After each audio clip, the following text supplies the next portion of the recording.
Initializing. Oh. And we lost Tom to it. There we go. We should be live. Sweet. Can you see me? Because I can't see me. Yeah, you're there, buddy. You are. That's all that really matters. Welcome, ladies, gentlemen, and Haywire Scourge to that 6+++ show. I am your host, Tom. We are back again. We're talking psychology tonight, player psychology, using some tricks and hammer for how you categorize yourself, think about your experience with the game, what you're looking for, what other people around you are like, and maybe find the right people to play games with. So before we do that, we've got a bunch of nice characters here to chat. We've got one hopefully on his way, but we'll introduce him as and when he makes it here. But first, I'm going to start with my sensei, John. John, how are you doing? Yeah, really good. I finally got out of my hobby funk, so I've finished off some scouts in the last 2 days and painted one Vanguard vet that thinks he's a Death Company guy, but I don't know anymore. They're Space Marines. Very nice. John's on a difficult emotional journey for those who don't know, because he's played Dark Angels for ages, but Dark Angels are about to be trash. So he's doing some Blood Angels. They're all right. They're okay. I found a position that I like Van Vets in after slating them for the entire edition. It's in the Blood Angels detachment with the Sangry Priest. Yes. Because then they hit Strength 7 AP2. There's still 1 damage. It's not bad, is it? It's not bad. Yeah. It's almost. They're cheap. They're a thing. Why not? But yeah, we've got some very nice looking Death Company coming through the ranks. Have you played any games, John? I have played one test game of the Inner Circle Task Force. Ooh. I used the list that Ed and I composed for cracking the codex, and then went into Aaron's new Custodes list. And it was a trial by fire. Custodes are quite good, right? Yeah, they're all right. It ended 100-72, so I think I did all right. But at the same time, that's the result I was expecting. So, and it taught me a lot about the detachment, and I really liked the impulsors, and now I need at least another 2. Sweet. That sounds good. It's good when I don't have a problem. Wanting to buy more models. I've got one stage right. You keep saying this to me. It's such a tease. You can't have it though. He does have it.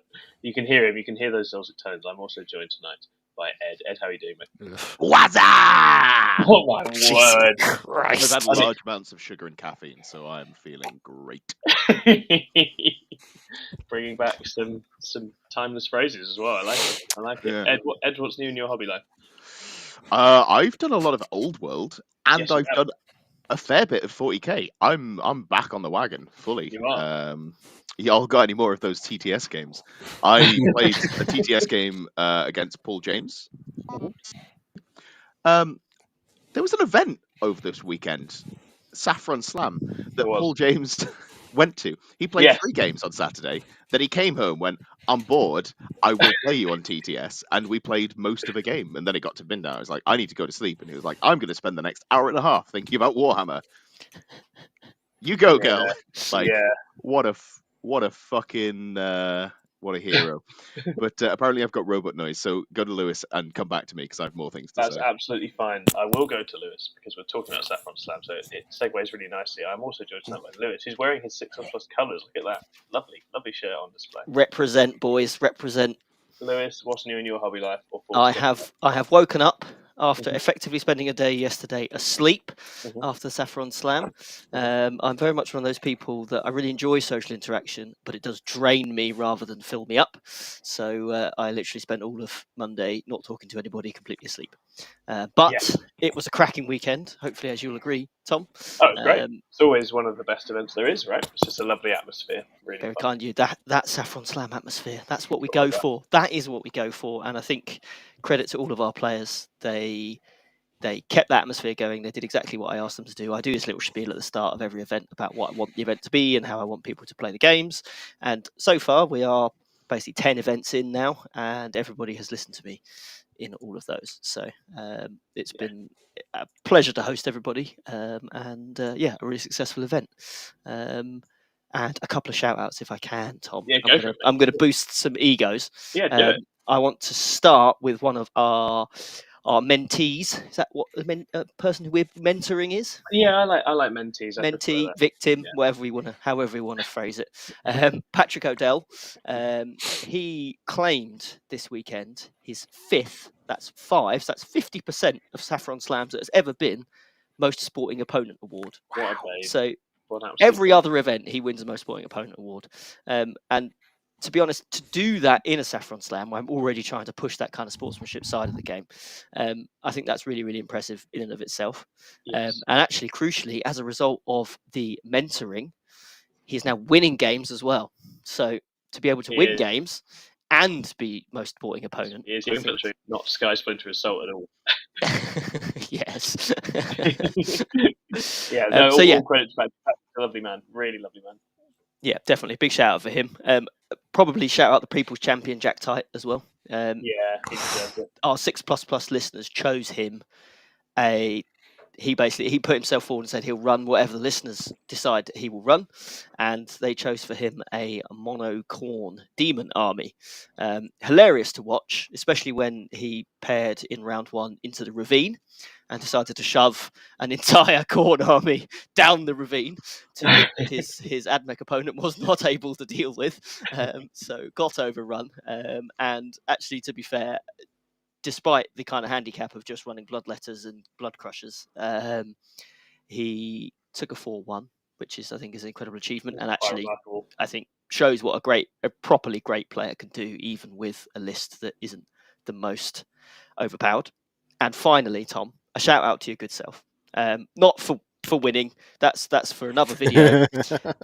Well done, brilliant, cracking on. But actually, what I wanted to shout out on a more serious note is at the start of 2024, you, good man, committed to alternating your events. So you said you were going to go to a UKTC event or a big event, and then the next event you'd go to would be a smaller sort of local event, a bit more of a kind of a fun, friendly event. And so far, you have followed that, as far as I'm aware. And actually, it's the sort of thing where I think if every player did that, I think it would potentially reduce some of the stress or the worry on local TOs who, whilst they're happy to see the tournament scene growing and seeing all these massive events happening, are worried about their own local events. So I think you are someone that we could all learn a little bit from, I think, in terms of how we approach attending events in 40k. So that's it. That's the Saffron Slam. I think the weekend really hammered home to me what I love about the smaller events. You get to talk to everybody there. You really feel that sense of a sort of combined atmosphere. Everyone's checking in on everybody else. And they're much easier to win. Apparently they're easy to win.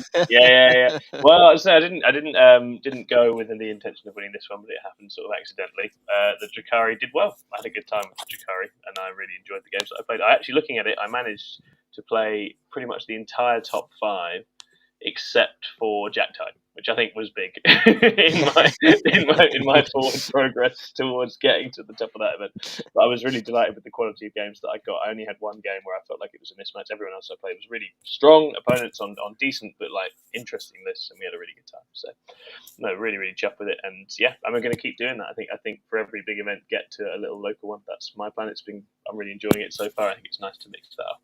We'll definitely keep doing it. But yeah, it was nice to win Saffron Slam. It was a very, very lovely end to my weekend. I turned 32 on Monday, so that was my sort of pre-birthday celebration. So I was very happy. Because one of my other bullet points for this year was some more podium places at GTs. So it's nice to take one of those off as well. Definitely. And you've got a fabulous Bill to paint up now. I have got a fabulous Bill trophy who's going to be. I'll start at gold with him, and then maybe I'll paint full Empress Children colours on him eventually. We'll see. So that was really wonderful. And shout out to all my opponents. I had some really good games with Harley, Sam Squires. Who's the demon chap who actually podiumed in the end? The lad I played in the first round. He was really, really nice. Jack Sayer. That was it. Jack Sayer, really, really decent opponent and really lovely guy as well. And Dom, that was a bit of a mismatch because Dom was still quite new, I think, but he was still an absolute gent about it. and obviously Josh French as well from Team South Africa. That was a really fun game. He bought me a beer about 3 turns in. It was like, this is my last attempt. This is my last. this is my last. The last roll of the dice to turn this around. Just put a beer in you. But we had a really, really good time. That's a solid tactic, to be honest. It works. Yeah, I was like, have you been listening? Do you know? Do you know a couple more of these, and I'll be incompetent. I was going to say, did he buy you one or did he buy you two? Because just the one. But I then had the where situation where I was playing Harley in the final. I was like, I have to go and buy like 2 Lucozade Sports, a bunch of food, and just sit sobering myself up from my one beer because I'm such a lightweight. I was like, I just need to get my brain back on board before I play this game. Nothing like beers at 10 a.m. on a Sunday to get you going. It's not for me. I'm a delicate blossom. I can't handle it. Right, I'm going to shout some people out in the chat, and then we'll move forward. So we've got Noble Matthew, wonderful to have you here. Pickalax, Caroline Turing, DS, Sindri Topek, Rob Kimpton is also in. Hello, Rob. You're Haywire Scourge. Mwah. But we'll talk about that another time. They're really, really good.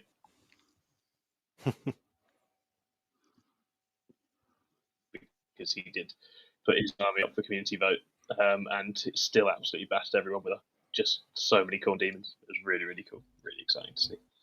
Okay, so we've got a little bit of Plus news, so we're going to round up that Plus first, and then we'll dive into our topic, which is thinking about player psychologies. Welcome, Gordon Chung, as well, and Jack. Jack is also here. Oh, loads of people in the chat. Nice to have you all here. So, John, any exciting news on the 6++ channel that you might want to divulge? Yeah, so as Chris said last week, the Patreon was closed, but it's been replaced by, you may see that you can hit join below the video now. If you hit join, you get 3 tiers. You can join and support the channel. Amazing. So the bottom tier, you get the lovely things saying you're a member. You get access to all the behind the scenes content we're going to put up on YouTube. So whether it's videos, posts, in the community tab, it will be kind of tucked in there. Mm-hmm. And then the next tier up, there'll be a special part of the Discord that will be appearing in the next couple of days where you'll be able to see other special stuff. And then the third tier... Yes. Well, it's actually going to be the fan fiction for... Yeah, the fan fiction. That's going in there. Yeah, definitely. And then the top tier is the captain tier, which should enable people where they will get in contact and then they will be able to sort out doing coaching via one of the team. Absolutely. So we've been mentoring a few people. We have a really good time with that. It's a lot of fun. We've got a bunch of people who know the game really well, but are also teachers in their real life and really enjoy the sort of challenge of putting ideas across to people. So if you're interested in working with Chris or me or even someone else, if someone's got your interest, then drop us a message and we'll very helpfully sort you out. And I think, as I say, Patrick, who's a wonderful, wonderful guy, who's been working with us for a few months, I think he's definitely starting to see some progress with his Drukari, and that was really, really fun to see that sort of in action at the weekend. Brilliant. Okay, so yeah, obviously it's the big move for us over from Patreon. So please do chip in and support us any way you can. It makes a massive difference to us. And now we've got the slightly more streamlined system. It'll be easier for us to make sure we're throwing out things that kind of reward those different tiers as well as we go. Oh, Jack says it definitely helped him as well. Yeah, well, Jack, you're a little killer these days, so that's it. You're welcome. If we want to do some more shameless self promotion, my friend who I adopted after he got the wooden spoon at a Goonhammer event a couple of years ago. 2 weeks ago, went 3-2 at a GT. So shout out to Craig. I've told him myself, but really, really impressed, really proud of his performance. And that just shows that we are obviously incredible at what we do. And I'm going to take away all the agency from him, rolling the dice, moving the models, making the decisions, and say that it was all the coaching of 6++. Yeah, exactly that. If you'd like some no-nonsense, tough love coaching from Ed, you know where you can find it. Just drop him a message. He'll be very keen. It really is tough love as well sometimes. It's the worst.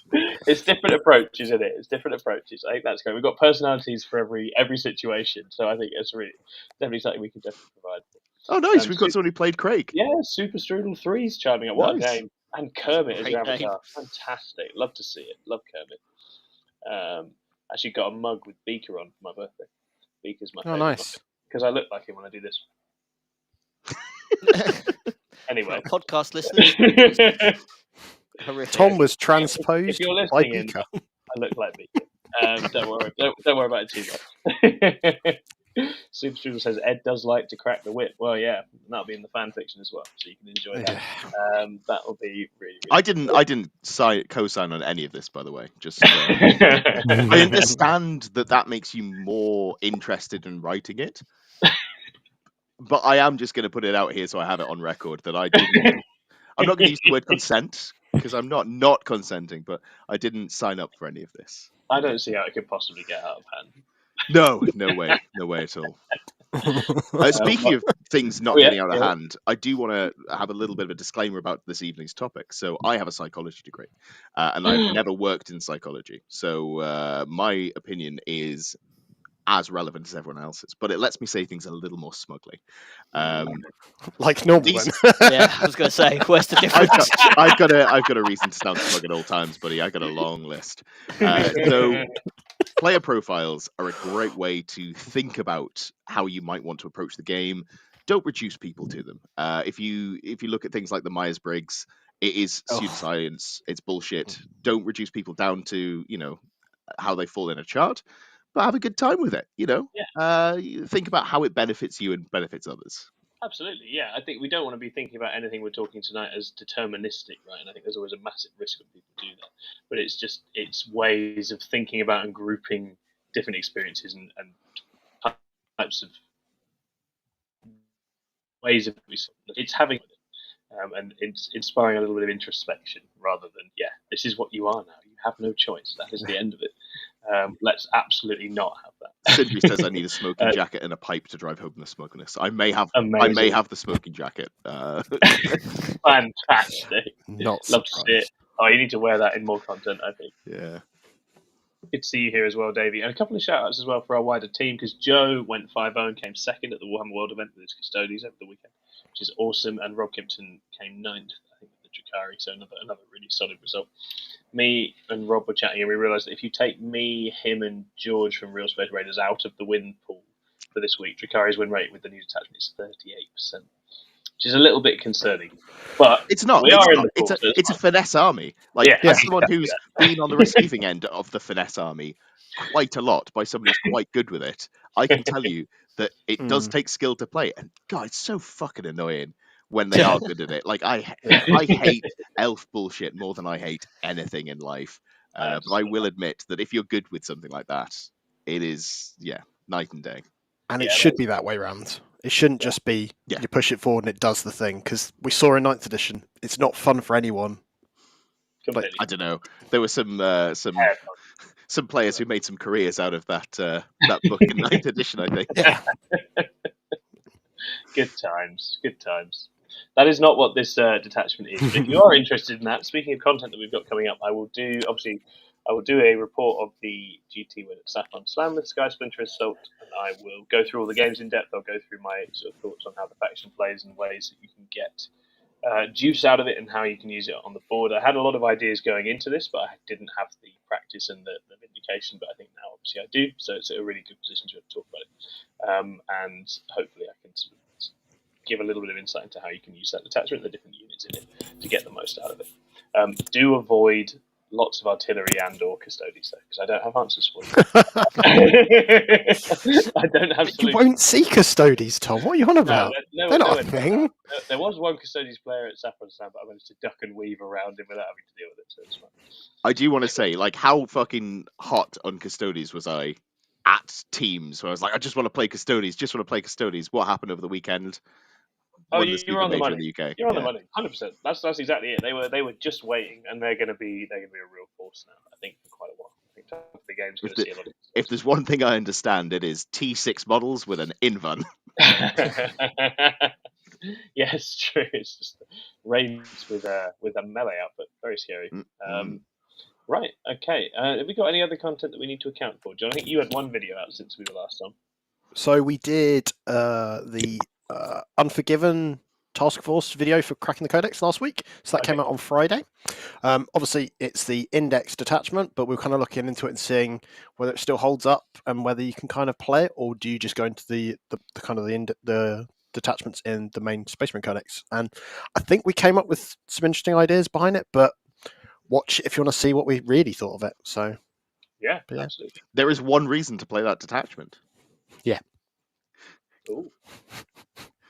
That's your teaser. Just one. It may surprise you. Yeah, it will surprise watch this you. 3-minute video. It's 21 minutes. Sorry, we drag it out for 21 minutes. Sorry. We are doing one this week as well. We put it to a community poll.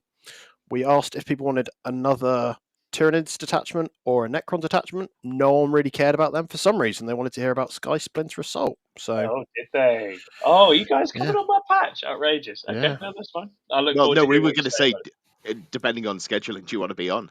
Oh no, I'd love to come on that. Yeah. So this is the classic 6++ organise their scheduling. That sounds live admin. This is what everyone's tuned in for. Exactly. Cool.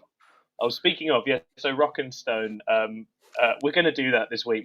I haven't got my computer back yet, as you can see. As soon as I've got that back, we'll do Rock and Stone. James Marsden made the semi-finals at Northampton, vindicating what we were going to tell you, unfortunately, before he went, which is that Votan's still very good. But he lost narrowly to Manichima. I don't know how narrow it was. He said it was a very rough game, but he nonetheless made it all the way there like an absolute hero. So between us, we've got a bunch of very strong events that we need to pick over and talk about Votan. So we will try. And his list wasn't the typical kind of Votan list I've seen. Yeah, he recently, which was nice. Always does exactly what he likes, and he had 2 land forts in there. The land fort is a little bit better these days. Definitely, there's a few things less in the game that immediately lift it up as soon as. It also didn't go up in points. No, it didn't. So it's got that going for it as well. So some fun things to talk about, and we will try and get that recorded this week as well. Okay, fantastic. Right, we are going to launch into talking about player psychologies. Now, as Ed has alluded to, these are not the be-all and end-all. These are just some essentially some ported over ways of thinking about players of games that I think originate in analysing Magic the Gathering, but which Goonhammer have run a series of articles applying and thinking about how they might apply to 40k. So I think there's a few different things in here that I wanted to break open and discuss with the group, and a few of the insights and takeaways from the discussion. So as we go, please do feel free to shout out your thoughts and where you think things lie, or any examples you can think of in the chat, and save up any questions that you have about it as well for the end. But I think the first and foremost, the important thing to talk about with this is that one of the reasons that they are interested, and we are interested in looking at different types of player sort of psychology or sort of worldviews, as it were, is that a lot of the time the conversation, especially online around 40k and games like it,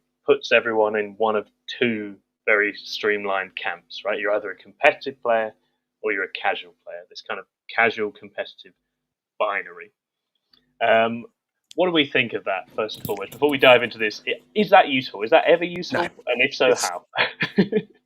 It creates a situation where you have people saying the casual guys take it too casual, and then you have the casual guys allegedly saying that the guys playing at match play competitive ruin the game for them. When in reality, what they all want is a game that they can actually play and enjoy. Yes. That's the one thing that they all share. And anyone that says they don't want it to be balanced and fair and kind of playable in either way is lying, because they obviously must like it being broken, because that's how they pick on their mates. And that's not fun for anyone, really. There is a subset of people who I think quite enjoy. Oh yeah, exactly. But I don't think those people necessarily fall distinctly into casual or competitive either. I think people that enjoy smashing people in games can be found in all of those different games. Exactly. I'm brought to mind of a Crusade game that John's local Crusade that he runs had, where one of our players brought the Avatar of Cain to a 1K game, which very much wasn't, by my interpretation, in the spirit of Crusade, but which actually, if you look at the ways that this psychology breaks things down, obviously we're going to go into in a minute, you can see how for that player, he wasn't thinking about it in terms of, I'm going to jam a big, horrible unit that my opponent can't deal with. He was thinking about it in terms of, what's the coolest thing I have that I want to bring to this game that looks awesome, and I'm going to shove it in the middle and see what happens. And actually, that's the way that player likes to play the game. And it creates a bit of a feels bad experience for someone else, but it's not really, it's not someone making a competitive choice. It's someone doing something they think is interesting for an interesting experience. I think there's sorry, you go first. There's some use in the distinction between the two, in terms of, I think we're still at the stage where what we're going to talk about isn't kind of common knowledge. I think the majority of people, whether it's right or wrong, I think would probably think about themselves in one of those 2 categories. And actually, when you're planning things like pick-up games at the club and things like that, it can be quite helpful to know in advance what kind of type of game you want to play. Do you want to play a competitive game, or do you want to play a casual game? I know for myself, I know what attitude I need to bring to a game. If someone says they want a competitive game, I'm like, okay, fine. You're going to get my tournament list. You're going to get me playing to the best of my ability. And whether you enjoy that or not, I guess that's kind of on you because you've suggested you want to play that sort of game. And then if someone goes actually down they want a casual game, then I completely change what I'm doing. So I think there is still some use in that distinction, especially whilst it is the kind of most widely understood kind of two categories at the moment. I personally don't think they are correct. I kind of understand it because you can be a little bit of both. But I think that's in terms of practical application, they are still in use, and I think we have to accept that. The learning I'm taking from this is that people play casual games.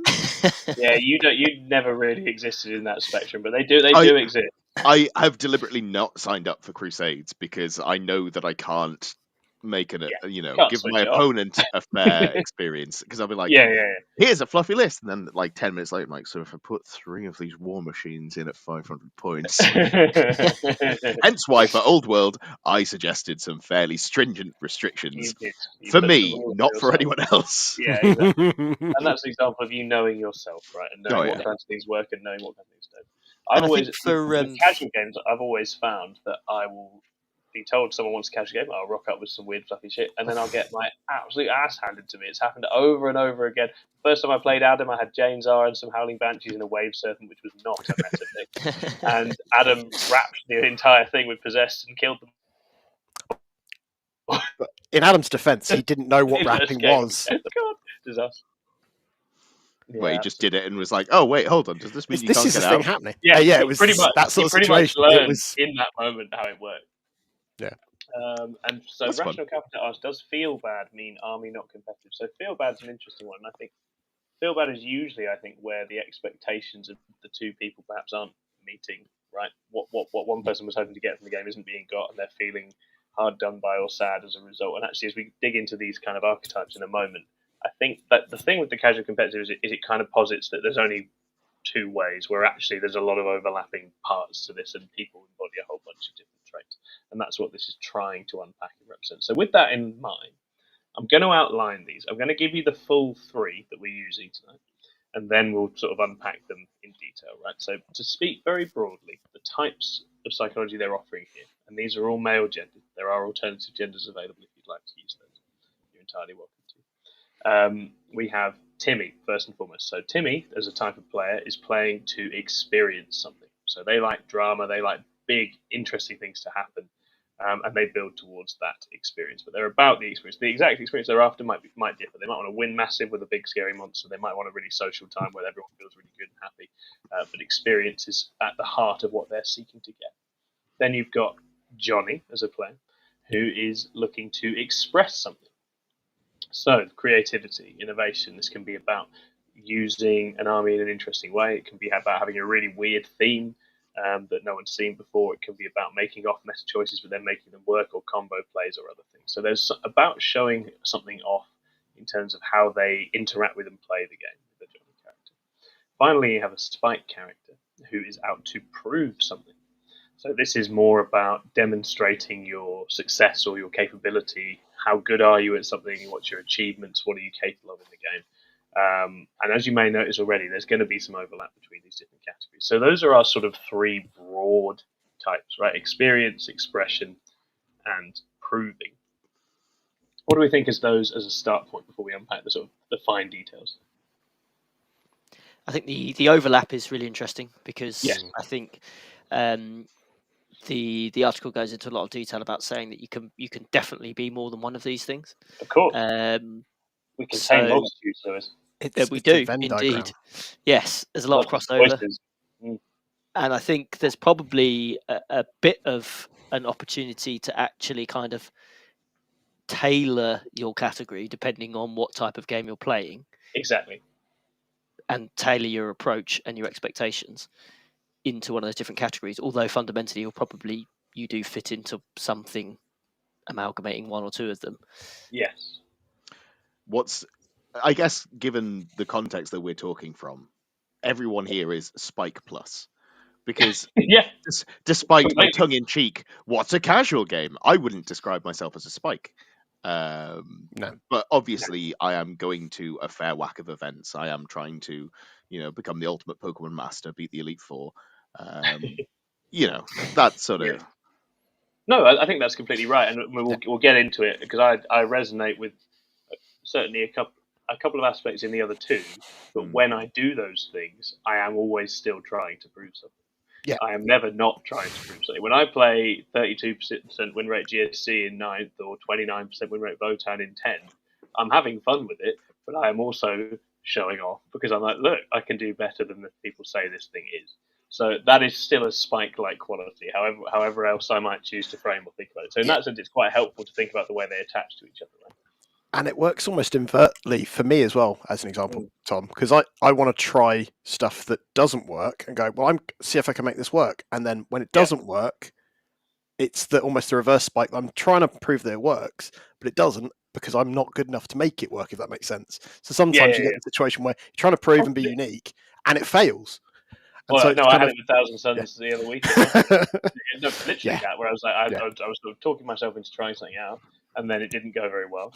And at that point, that little voice, that other voice, because you have multiple different bits of you at play, some voice in you is going, well, you're an idiot then, aren't you? Why have you tried to do that? What's the best example of this, Tom? Is it the invitational that we went to for UKTC, where we both were like, we're going to play this, and we had an idea, and then we both met on day 2, having won 0 games? Yes, that's exactly correct. I think that's the best example. Yeah, I was like, oh, it's the most competitive event pool I've ever been drawn in years under it to see how that goes. Because I did that where I built a list for orcs to kill just Space Marines, and then I never Space Marines for the whole tournament. So it's just sometimes it doesn't work. Hickdead says, I'm Timmy. I respect and love that, Hickdead. So let's unpack what these mean in a little bit of depth, or how these have been translated for 40k, and see if any of this resonates with any of you. So if we go back to Timmy, reminder that Timmy was interested in experiencing something. So experiences obviously come in many different forms. This can be big dramatic wins, this can be really absurd, skewed styles of play and very memorable weird lists, or a sort of really bonding social time. It can be about adrenaline, like what's the most exciting and high risk, high reward way of playing the game you can possibly have. It does also include griefers, and that's interesting. That's something we already alluded to, but there are people out there, the experience thereafter is making you feel bad or putting you in a difficult situation. And that can just be in the game terms of like, here's a horrible puzzle for you to solve, but it can also be, there are also people that just genuinely get off on other people having a bad time. I've seen them. I remember our local club where I was living, and there were players there, and you would watch their tails wag as they crushed new players. The fluffy players. The joy they were getting from it was honestly a little bit sickening, but for them, that was where their fun was. No doubt about it. So there are people out there like that. The most infamous griefer I ever known is actually a Warcraft 3 player called the Griefer, who's quite infamous. Anyone who ever plays Warcraft 3 online? There's a guy called the Griefer who literally plays for hours every day, and he kills his own team every game. And he's obviously surely they know by now. They do know, and he's famous, and he's literally legendary, but he just keeps doing it, and that's his whole thing. And he'll talk to people very happily and very gentlemanly whilst he's doing it, but that's just what he does, and it's a bizarre use of someone's time, but that kind of person exists. Very, very strange. I believe the phrase is touch some grass. Yeah. Fucking loser. So let's think of some examples of things that might appeal to a Timmy player. So big flipping monsters and vehicles. Okay, you got your Bloodthirst, you got your Lord of Skulls, you got your Great Unclean One, whatever it is, some massive thing that's a big part of the game, something epic looking that's going to be a big part of how you enjoy the game. So there's a bit of Lewis in here, I'm noticing, because Lewis likes a great big. You love a big monster, mate. They also like sort of rare or unusual moments in games. So let's talk about things like explosions, right? Very unlikely outcomes. Someone that's a sort of experience-based player is going to enjoy that, even if it's happening to them, right? They're going to get a lot of fun out of that kind of occurrence in a game. And actually, I'm drawn to Chris Patterson, who was absolutely loving Rob's stuff exploding when they were playing. Like Rob's stuff, it nearly exploded and nearly killed his income, but Chris was having a great time with that at the same time. They were both really, really enjoying that whole sort of mini chain of events as it played out. You do get power gamers in this category as well, so people who just want to absolutely put the massive shutdown, massive, memorable, catastrophic victory, go tell everyone about it. Those kind of people, go and report in on their massive win. But obviously, social gaming goes in here as well, so beer and pretzels, people looking to have a nice time as well. So there's a whole bunch of different things encompassed in there for these sort of experience-seeking players. Does that resonate with any of you guys? Well, instead of saying do any of us think that we are, I think we should say do we think anyone else here is a Timmy? I think that's a more interesting way of doing things. I think we're all drawn sometimes to the great big stupid unit, right? I mean, Ed, I know you're a bit allergic to this actually. Yeah, this doesn't always sit, but you quite like sort of lists where there's a sort of. I like the mid-sized stupid unit, and then like the Catan, right? Your little Catan time of late is a little bit like that. The sort of here's loads of Catan. That's very as soon as you get out of the I can run multiple of them to I run one of them and it's fun, I'm like, that's not for me. But what if it goes wrong? I need redundancy in the form of 6 copies of the exact same bullshit. That's where a slightly more measured voice is kicking in. Right? I don't know if it's measured. It's just a different sort of illness. Yeah. I definitely do like explosions. I like when silly things happen in games. An example I had from this weekend is I learned literally during the game an unfortunate combination, which is that Incubi force Battle Shock when they go into combat. Demons heal when they pass Battle Shock. So my Incubi went into a bunch of demon units that I'd whittled down to like a few wounds each or a few models each. 3 of these units healed back up, and then I dropped the kills on 2 of them because I'd slightly misjudged it. They all healed. That's an amazing story. And I was just there like, that's just the most incredible thing that's happened. Like, what a fantastic, unexpected, silly interaction. And we both had a great time with it. So I can definitely appreciate those silly things. I think for me, the play aspect. Sorry. No, you go. I think for me, the play aspect when I'm at the table, this is probably more me in terms of what I've done. I've written the list. I've worked out my game plan. I know how I'm going to beat you. At this point, I'm like, something exploded and did some stupid shit. Let's get a fucking chain reaction going. I'm loving this. So that's like where the aspects for me come in, I would say. Yeah, completely. And I think a lot of people with sort of good mentality or mentality I like are able to enjoy that experience whilst also being, competitive and wanting to win the game. Right? I think not losing sight of that is a really important thing. So actually, I think we all want a bit of Timmy. We all want a bit of that ability to enjoy the experience and feel like a good time. That's why we're here at the end of the day, isn't it? Yeah. We are here to experience a game with another person. I think when we talk about the big monsters and bits and bobs like that, I think I was probably lying to myself a little bit when I first started taking them, because I think I was telling myself, and this is something I'll actually come on to in a little bit when we talk kind of more widely, but I was taking those monsters because I thought that I wanted to experience using something like that. Actually, when I think about it, I was taking those monsters because I knew they were not considered to be the most competitive thing in the world, and actually I thought I would use it as an opportunity to express my skill as a player, which would allow me to take something like that but still do well with it. So actually, when I came down to using it in a game, it was irrelevant whether it blew up or how cool it looked. It was actually, I'm going to use this and I am still going to do well. But I think if you asked me at the time, it was like, I like big, cool, stompy things. It's going to be great fun. Like, can you imagine? No one gets to play against the Storm Surge or a Hierophant. Am I remembering correctly? Your Valiant list didn't win a game for a year. Was that six months before I did any better than 2-3? Okay, that's not quite as catastrophic as I was. You say words, and then I'm like, "What's the worst version of this that could possibly?" Yeah. So there I was punching toddlers. But I mean, I was only taking. The thing is, I was doing that. I was taking it to relatively small events, so I guess I wasn't taking it to big UKTC events where potentially the player standard is higher. So it probably equivalent. Did the point where you worked out why you were doing it coincide by any chance with when you started actually winning games? To be fair, I hadn't kind of psychoanalyzed myself to that level yet, Ed, but actually I think there's probably a link to suggest that actually when you're a bit more honest with yourself, you actually go, okay, no, this is why I'm doing it. So if I'm here actually to kind of demonstrate some skill as a player, I need to up my game, and I need to get more practice in, and I need to work out how this works, because fundamentally I believe it can work. How do I make it work? And that's something when there's a Discord question that I was going to literally touch on that exact thing, Ed. So that was very prescient of you. But I think that's where that's where those other aspects, the kind of expressing or proving aspects, are important. Because if someone has just put, let's say, a great big greater demon on the table because they think that's cool and they want to shove it at someone, that is, Timmy, that's experience.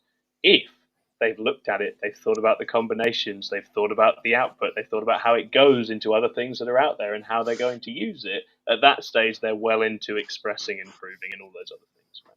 And actually, Hickdead has comments in the chat I just want to pick out, which is that more casual players have an army, want to use their models, and they feel bad when they don't get the opportunity to use the things they had in the ways they thought they were going to do, the strategies they brought to the table.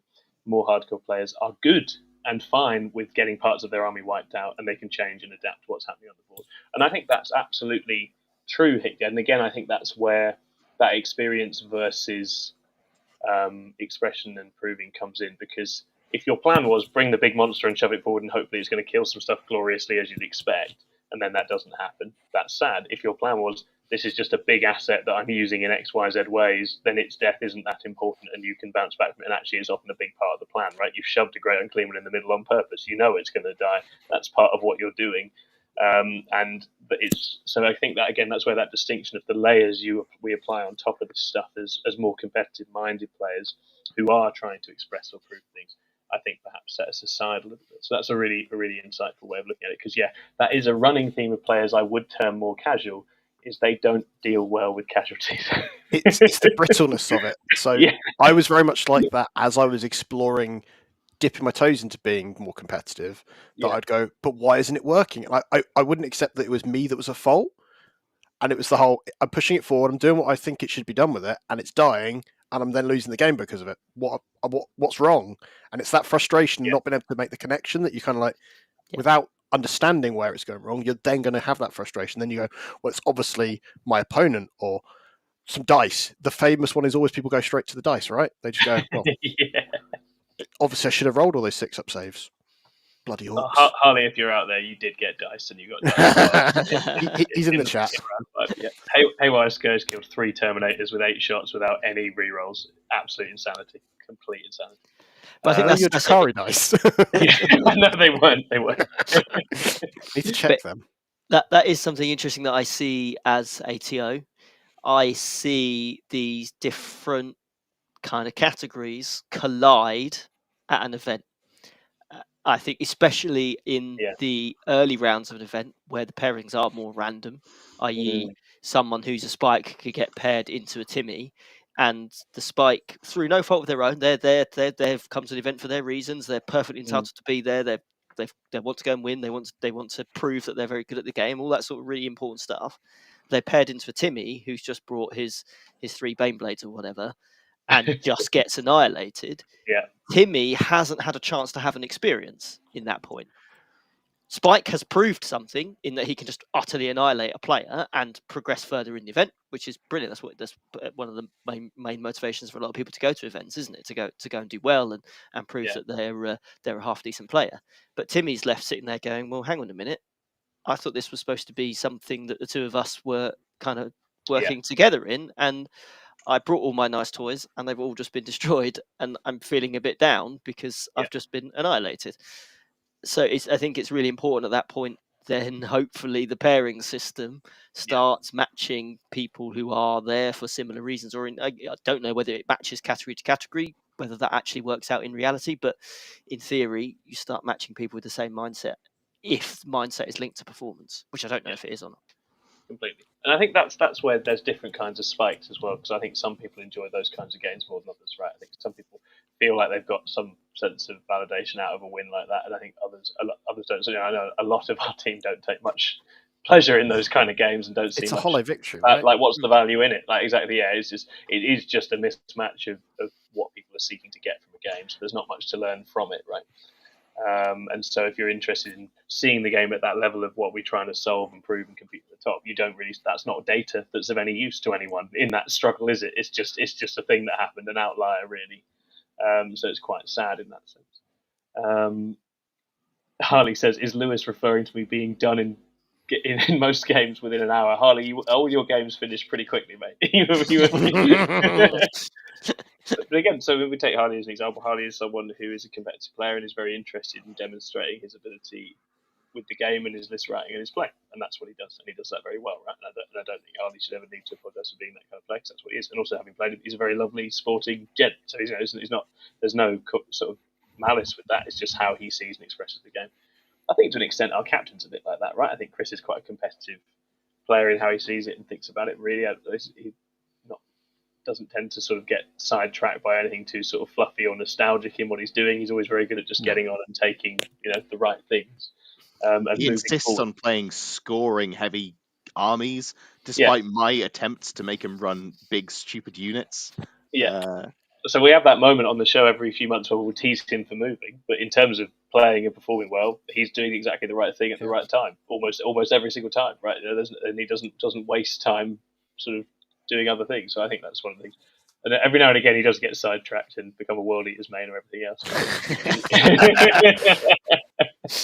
I think what Ed just said there about taking the scoring units, Chris is clearly trying to express himself, so going down the Johnny category, with the armies he's taking. He's not simply just trying to prove that he's good at Warhammer. He's trying to say, actually, I can demonstrate here that even though I'm taking an army that's considered meta, when we're talking about Eldari or whatever, he was always taking something that wasn't quite what everyone would suggest the meta exactly should be. It was still a very strong army, clearly going to do very well, and obviously did perform very well at multiple events. But he was taking stuff that allowed him to express himself as a player, which was a lot more focused on how the scoreboard looked at every single turn, rather than how his opponent's army looked at the end of every single turn. Completely that. Yeah, and that's a really interesting point, because that's a big distinction between how some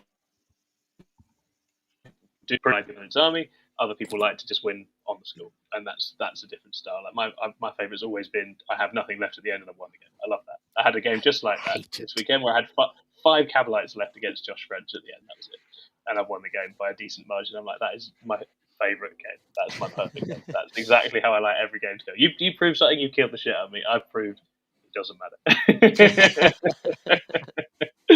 Oh dear. So let's go to Johnny. So I think a lot of us have elements of this, but so Johnny is there to express something. So that can be interesting builds and designs. It can be demonstrating their skill or finesse in play and building. It can be about combinations, unusual picks and choices.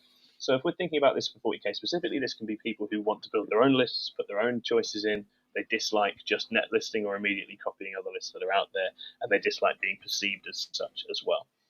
It can also be about hobby, so painting, conversions, unique ideas and schemes. John, we're looking at you, mate. John is a very, very skilled painter and converter and is constantly putting out new things. It can also be about, it can be about unusual builds that have particular constraints, so like a particular theme.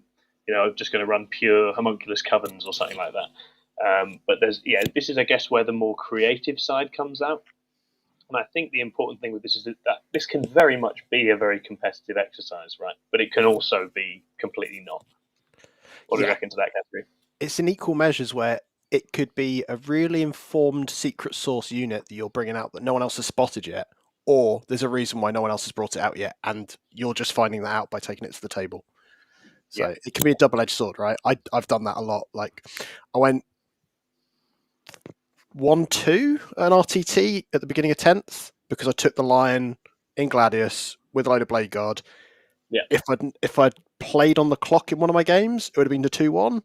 But even then, that's not an event-winning list. But it was a great exercise in trying it, and because I went in knowing that I was expressing and trying something different, my own personal kind of like expectations weren't kind of sitting there very brittly, kind of me clinging onto it, hoping that I just don't get it all just knocked away. There was actually a chance I could actually, if it did well, great. If it didn't, it's that personal expectation, I think. And early in my career, I'd take a list and go, this isn't working, and I was brittle because of it, and I didn't like it, and I got very upset. And then I'd blame my own player skill, when in reality, player skill with a shite list means unless you're a really good player, you're not going to do well with that list. That's the reality of it.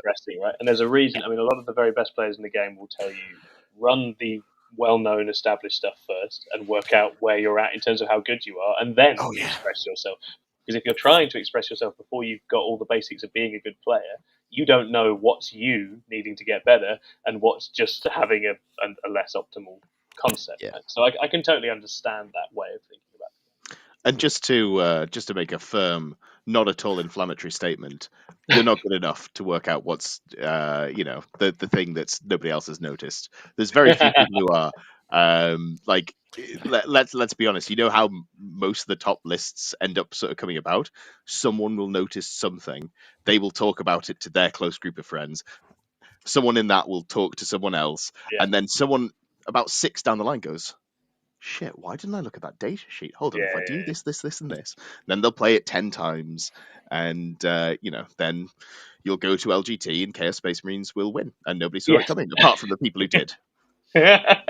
No, completely, and that's where I think possibly in the internet age that we live, expression, especially at a competitive level, is actually quite difficult because there's only so many options, and everyone is talking about everything that's discovered instantaneously all the time, which does make it finding genuinely good and powerful new combinations can be quite tricky. So it's not always easy to do. Also, I think the game in general has slightly less by way of wombo combos and layers of rules you can stack on top of each other these days than it used to have. But it is, I think, for a lot of people, a very important part of it. We certainly have a whole ton of players in our team who prefer to do something that they've settled on, one way or the other, to what is in that moment established as the thing they should be doing. Right? Great example is Paul James on the weekend with the Stormlance. Advance and charge in blooming Dark Angels. It's terrifying. It's great. The tragedy with that list is that he didn't get to play me because I cannot stress enough how well ready for me he was. It was so beautifully designed. He had little 5-mans with melter pistols everywhere. I was going to be demeched and killed in about 3 turns. He did it to Patrick because he hit Patrick's Drakari, and I watched that game and was like, yeah, I'm just completely done if I play Paul. But unfortunately, he didn't get the matchup.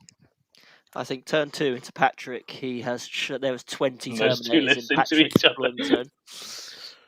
The Paul James special. And at least one of them got there through an 11-inch charge. Nobody's told me that. I just know. It was, because he was saying about it. It was like everything was above 10, it seemed like. Oh, monster. Havoc in the chat says, I fit this category pretty well. I run a Tzeentch Chaos Lord. That is a neat little thing to have done. What does Tzeentch give you in CSM? I have no idea. Right, I'm gonna look that up and then I'm gonna judge you. Continue with the show. Ed's on Motown. If we think about Ed, so if we think about your list when you had all the Chaos Knights, but you had the Great Unclean one in there, that's quite an expensive list, right? That's an example of expression that has a very competitive undertone because there's something that genuinely stacks really well in that. You knock all the toughness down, so suddenly all your guns go really well into a couple of different armies. And it was something you'd thought out really well. But on surface level, that also just looks like a really quirky thing to have done with your time, right? Yeah, I think if I'd actually practiced more going into LGT, I wouldn't have taken it. But I think for what I was going in with, so let's just briefly talk about weird off-meta flares. You know what it does? It makes people really uncomfortable, and that is in itself very strong. So I went into LGT having played fuck all games because I was super burnt out in 10th. I won a small meaningless RTT with Eldar and went, this is like kicking a baby. Why am I doing this? And I'm the baby. Leave me alone. I was also one of the babies. You were playing GSC, so we had a close competitive game. We did on supply drop where I went first. Great times, and I swept a flank with Wraithguard. But enough reminiscing. Oh, brutal. Such skill, such good times. Good time. Because I'd played probably like 4 or 5 games going to LGT. I can't remember the exact, but it wasn't a lot. I was like, okay, Chaos Knights plays itself. Great and Clean one. I think this does a fun thing. I think it's good. I paired it with the Burning Chariot as well, because I was like, I'm just going to really maximize these brigands. Going to drop your toughness, going to reduce your cover. I'm going to hit you with loads of strength 6 and strength 12. This seems good. And was it good? It was fine.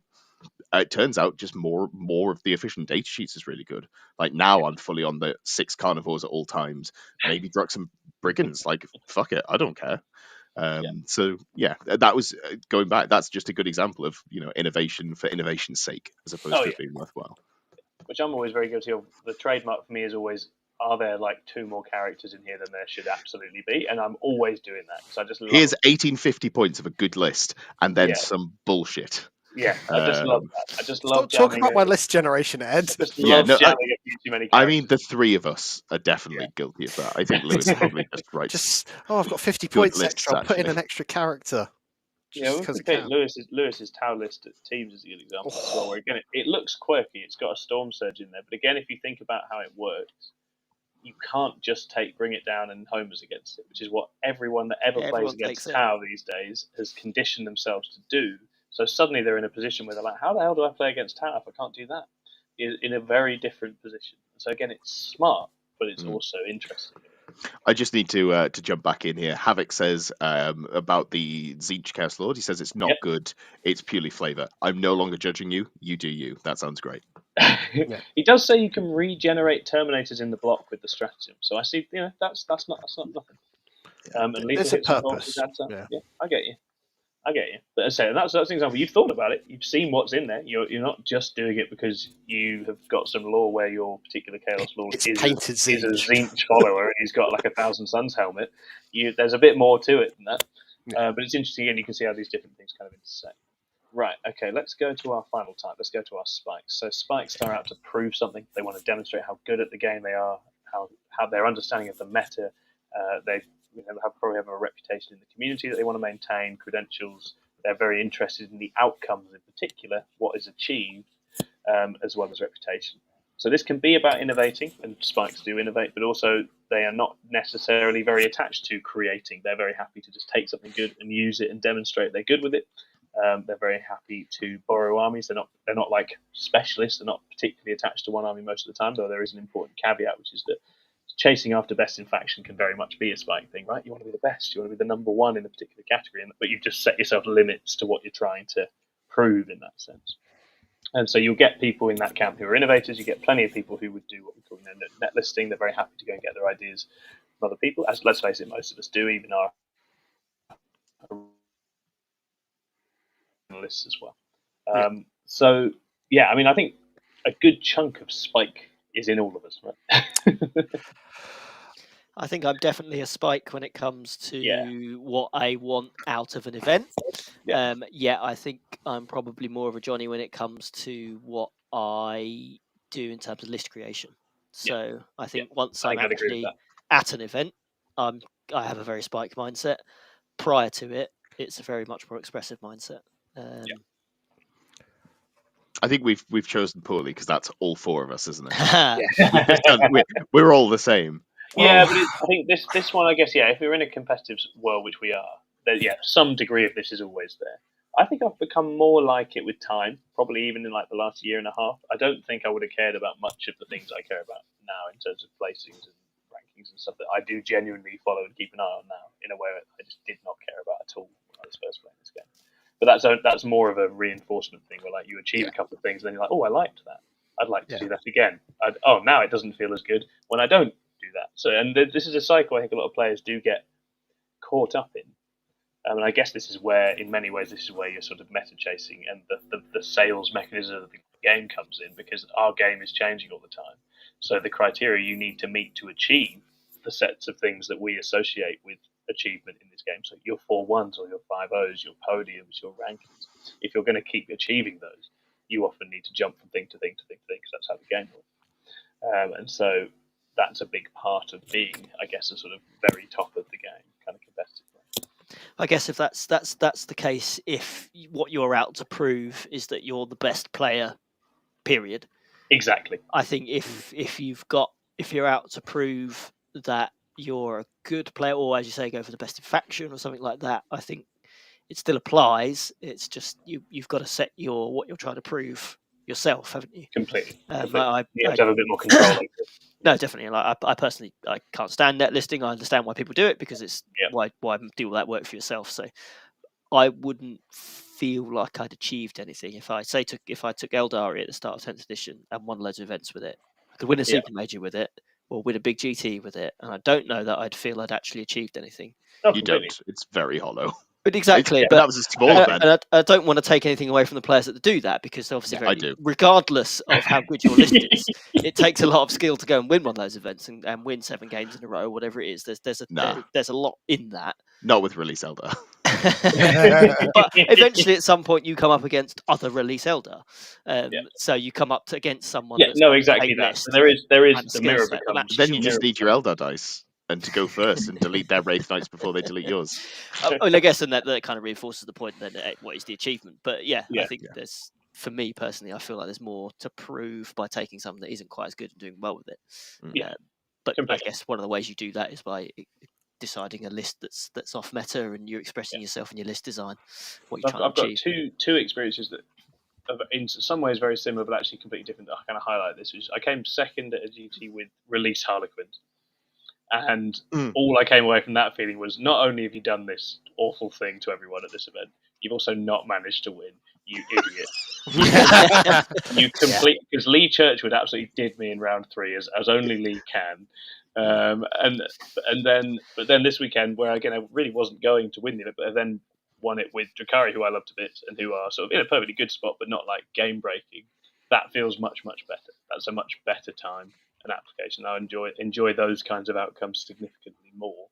I know our own Lee Jones, when he was running Creations of Bio in his first GT win, was texting us in the chat like, Mike Costello is outplaying me in every conceivable way, and he literally cannot win. And it was just that situation of just the army was just so jacked, and so he came away feeling like, I feel a little bit dirty for that as well. And so there's different ways of proving yourself within the game. When the game's in certain states, we're all very quick to remove credit from people doing well as well. Right, wonderful. I mean, I think those are the main strands I wanted to cover with that. I think there's lots of interesting stuff in there to think about if you're interested in what you're interested in, why you play the game, what it is you're looking to get. And I would be interested in getting your thoughts as a group on whether you think there's anything that tournament organisers can do to create an event or an environment which caters to all 3 of those player types. Is there anything you think TO should be doing that they're not doing now, or examples of where they are doing it to create an environment that actually, if you're a Timmy, you still feel as welcome as a Spike, even at an event? It's pretty easy, I think. 400 players, and then all the similarly unskilled players congregate at the bottom. So big shout out to Zach putting on the best casual event. You're a bad man. I'm not saying that in a negative way. But I think, large events do form their sort of strata within them, so that kind of helps naturally. And what you're hoping in most of those cases is that people only have one game in a weekend where they're like in the wrong matchup of mindsets, right? But I think it's like you do with yours, this where you set out what your ethos is and what you want, and you talk up what you think is important. And then, so again, we take the cross section of the people that were there. You've got a bunch of very competitive players that all brought stuff that is not the thing you'd be taking if you were looking to smash everyone and win all your games, right? I just don't think anyone did that. Even sort of the armies that were competing up at the top, it was Demons, Nids, Grey Knights, Drakari. None of those are the thing everyone is saying is going to win everything, right? There's a few contenders in there, but there's nothing. So everyone's self-censored, really. And so that's just a result of you pushing that and having that vision, I think. So I think it's how events frame themselves and get the culture going. And then, the larger ones, I guess, you just have different communities almost coexisting within them.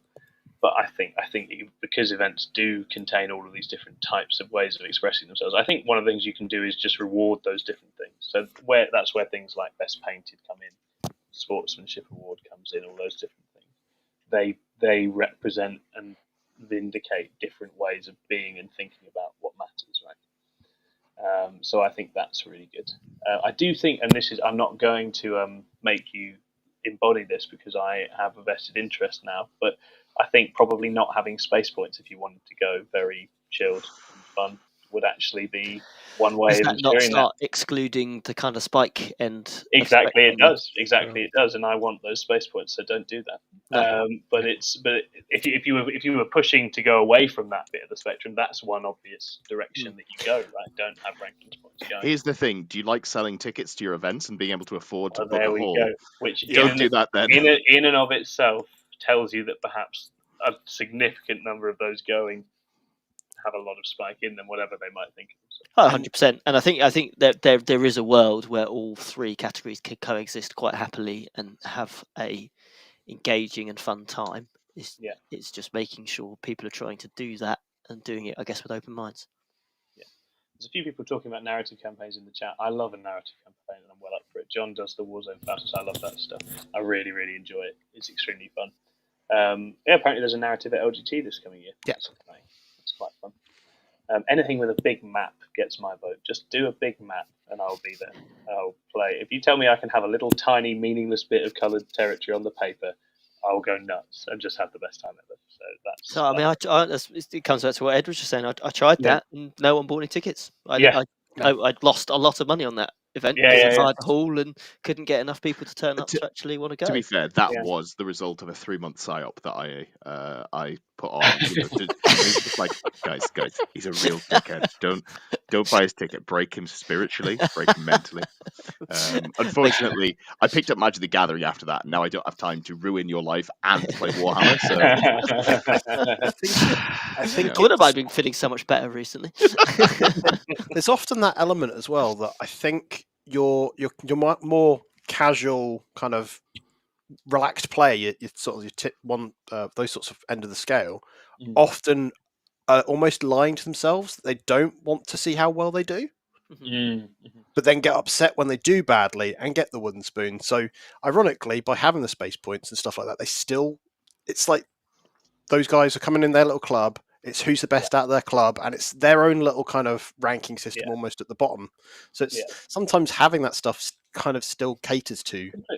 And that's where we're recognising, as we've been doing a lot across this episode, that actually you have elements of all of these kicking about within whether you admit it to yourself as well. I think that's self kind of awareness. Like there was a time where I would have gone, I'm not much of a spike. In reality, the spike is taken over.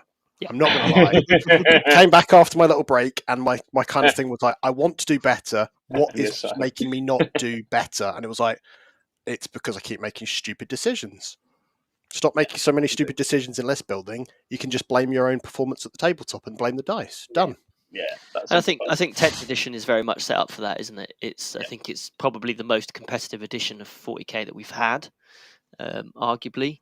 In number of players, sure, but rule sets. 9th was the peak and the pinnacle. I think. I don't know. This techie player. It feels very aimed at creating a competitive experience in terms of the game. Hold on. Let me get off my soapbox so I can get back on my soapbox. Absolutely fucking not. The game is so easy to play right now. Like, I've lost to people with mind-numbing hangovers, which is something that has never happened to me before.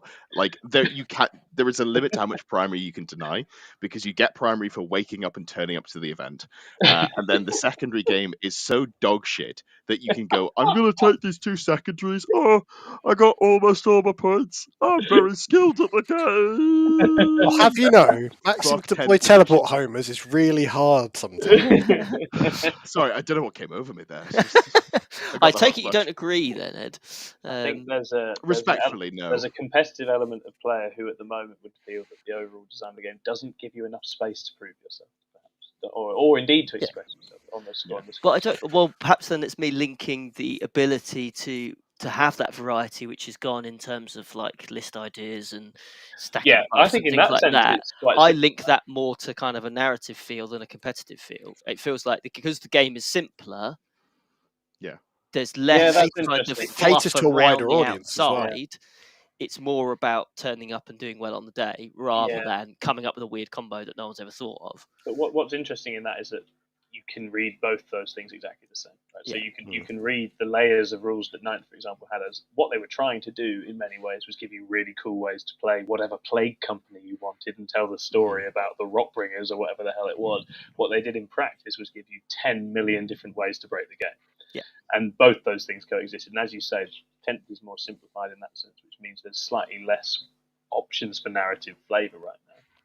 But also, it is, I think, from a comp standpoint, that means there's also way less room for showing off as well. Simon Harris says, cleanse and homers, pro player detected. I've just seen that there's an RTT in driving distance to me this Saturday. So I've messaged Craig, who is also free because we were planning on playing on Saturday. I was like, hey, do you want to see if we can get tickets to this? So I'm collecting all of my sword and board custodies that I just have lying around going, right, I don't have the list that I want to play, but what if we just play the Cleanse Teleport Homers list? Because I think that has legs, and I do have 30 of them with sword and board. So let's see. Go and do it. Go and do 60 legs. Hick Dead says, play the game you want, understand that others gain enjoyment from it in different ways, and that's all good. Yeah, I think that's it. And I think there's an extent to which the point is not to try and corral everyone off in different groups and reorganize everybody. It's to just be at peace with those moments where different types of player interact and play games across those different things, and just understand what is happening better, and then be more relaxed about it. Havoc says, I somewhat disagree, and I cite Middle-earth strategy battle as an example. I feel less satisfied as a narrative player in 10th, even despite simple rules. MESVG has more rules and caters to narrative. Yeah, I think that's completely fair. I do understand. It feels like they've designed this edition. So there you go. Yeah.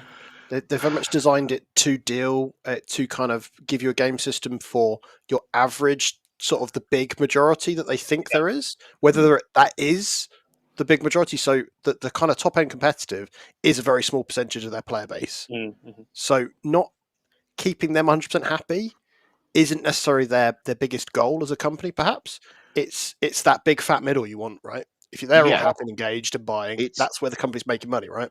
I don't think it's necessarily a competitive casual divide, which is very fitting for this episode. Yeah. I think that they're aiming for people who play 2 games a year. Like, it's very easy to do. It's, paint by numbers to make a list. It's paint by numbers to play the game.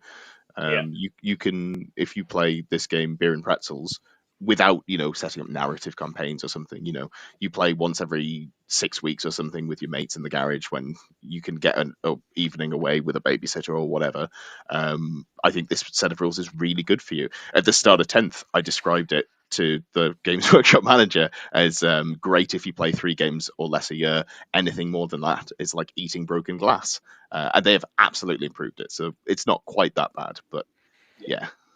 I don't know. I feel there's an element in Games Workshop that they've tried to aim 10th edition at the esports scene in a way that they have never done before. And whether they've succeeded or not, Ed, I think we could argue about whether that's they've succeeded such a stupid sentence that I think you might be right. I think by simplifying it and cutting out the options and cutting out a lot of the kind of guff around the outside, whether we like that guff or not, I think they've created a game that, as you say, anyone, regardless of level of experience, can walk up to it and look at it and see what's going on and understand what's going on. That feels like that's very much aimed at someone who turns on YouTube and watches a live streamed game or something like that. Yeah. I don't know whether they, as you say, playing it, I don't know whether that's necessarily what they've aimed at, but I think they're trying to create something that they can export to a much wider audience through things like streaming and through that kind of sports scene where 40k hasn't been before. Because I think in its previous iterations where you've had loads of options and silly combos and all sorts going on, it's very difficult to kind of call that and understand what's going on when there are 10 million options. But when there's only a couple of options, I think it's a lot easier to kind of export it as an experience, if that makes sense. Absolutely. Jack Asher says it's still far too complex for streaming. I mean, ultimately, it's a 3-hour game.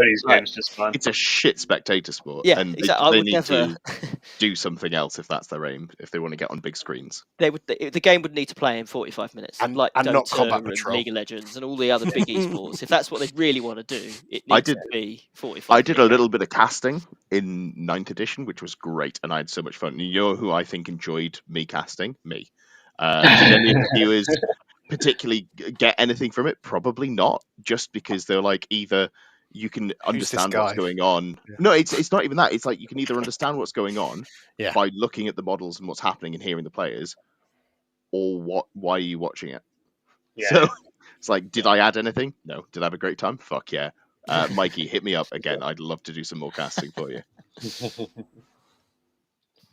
Yeah, completely. Jack says you can't just sit down and tune into the middle of the game as if it were golf or cricket, where it's immediately obvious what's going on. Yeah, I think that's pretty fair. It's often quite difficult to judge game state, isn't it? We're going to move to listener questions now. If you have questions, you can chuck them in the chat. They are very, very welcome. As ever, if you want to give us a nice thing, you can super chat in there as well, and we'll always welcome those kinds of donations. It's nice supporting what we do. But do chuck your questions in. I haven't got my phone to look at the Discord, so I'm going to go and do that. Someone dig up a question whilst I do that. Bye. Right. And then more importantly, don't forget to like the video below us here. Like at the moment, there is like share, 30 subscribe. people watching. If 30 of you haven't liked it, I'm heartbroken.